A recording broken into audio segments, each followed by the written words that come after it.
There is a place where shadows linger long after the people are gone. A town lost to time and terror. Portlock, a once thriving village on the southern tip of the Kenai Peninsula in Alaska, holds one of the eeriest mysteries of the modern age. Its story is filled with whispers of unexplainable horrors that drove an entire community to abandon their homes overnight. Whatever happened here remains unsolved. This is the story of the shadow vanisher of Portlock. Portlock, or Port Chatham as it is sometimes called, was established in the late 18th century by settlers seeking a life amidst Alaska's breathtaking wilderness. The dense forests and icy waters offered both danger and opportunity. Bears prowled the woods, and storms lashed the coast. But there was also an abundance of fish and game. For decades, the people of Portlock lived in relative harmony with their surroundings, carving out a hard but rewarding existence. Then, the shadow came. The first whispers began in the early 1900s. Hunters started to vanish, skilled men who knew the forest better than anyone else.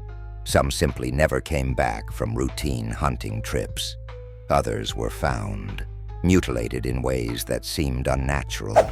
The townsfolk spoke in hushed tones about strange, enormous tracks in the snow and ear-splitting howls that echoed through the trees at night.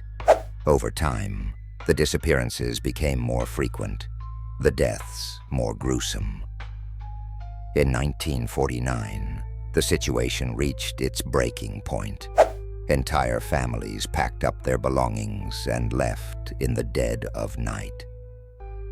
By winter, not a single soul remained in Portlock, leaving the town to rot in silence.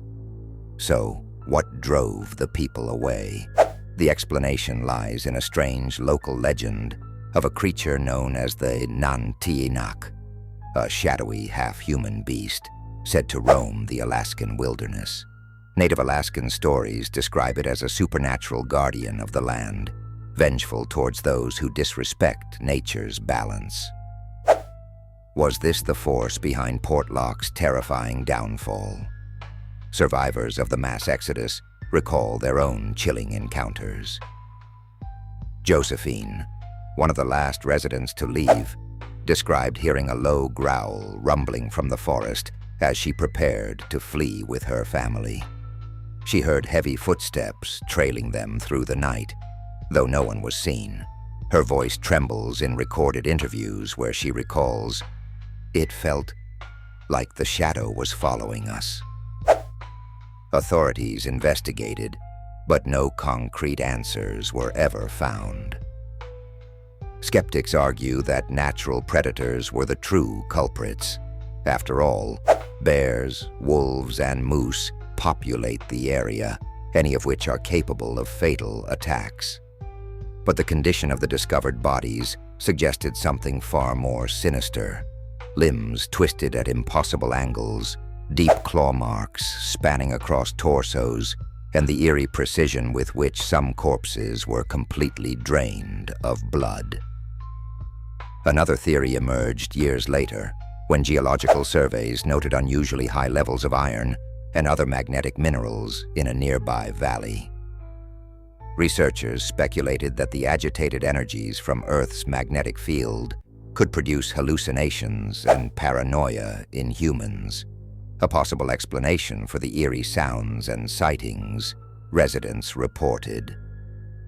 But this theory, though compelling, does little to account for the physical injuries and vanishings.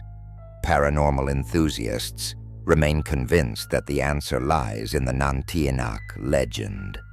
A team of cryptid hunters, equipped with thermal cameras and sound recording devices, ventured into Portlock in the early 2000s. They spent 5 nights camping by the remnants of the village. On the third night, one of their devices picked up an unidentifiable shriek, long, guttural, and deafening. "No animal we know can produce a sound like that," the lead investigators stated. When they analyzed the thermal recordings, they discovered fleeting images of a humanoid figure lurking at the edge of the forest. The images were too blurry to confirm anything conclusive, but haunting nonetheless. Even today, locals are wary of even approaching the ruins of Portlock. Few dare to fish in the adjacent waters, and those who venture close to the forest describe an overwhelming sense of unease. Modern hikers have reported finding strange, enormous footprints along trails near the area. One trekker even claimed to have seen the faint outline of a figure in the woods, its eyes reflecting an unnatural glow before vanishing into the fog. Could an isolated town fall prey to a force like the Nantainak? If so, why only Portlock?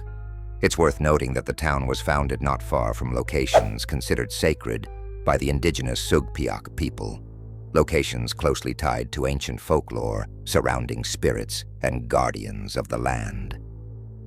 Did the settlers unknowingly provoke something dangerous by building their town so close to these revered places? Others dismiss this as mere superstition and point towards the harsh realities of living in Alaska. The terrain itself is perilous, and days can tick by without sunlight, especially during the long winters.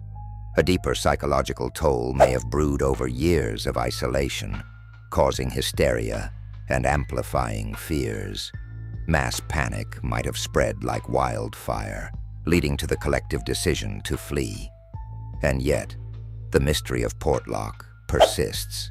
The town's remains, decayed wooden homes, and rusted equipment stand as ghostly markers of what was once a thriving community. Its silence is deafening, each broken window and crumbling wall a whisper of unfathomable terror. What was it that made Portlock uninhabitable? Was it a legend brought to life, a beast or spirit angered by humanity's trespass? Or was it an intricate web of natural and psychological factors that collectively pushed its residents over the edge? We may never know the truth about Portlock, but one thing is certain. Something drove these people from their homes. Something terrified them so deeply that they couldn't even bear to return for their belongings. Portlock remains an open wound in Alaska's history, a stark reminder that some shadows are better left undisturbed. And as the forest reclaims what little remains, it asks one question every passing traveler must answer: would you dare to enter?